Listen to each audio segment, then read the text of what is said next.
Halos lahat ay nagtatanong doon sa aming bayan, sa gitnang kanluran na aking pinagmulan. Sila'y nalilito, ba't daw ako nagkaganito?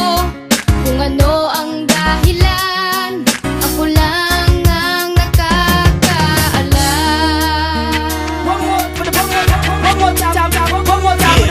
Sa aking paligid ako'y hinuhusgahan, sa bawat kilos ko ay sadyang pinagtatabuyan.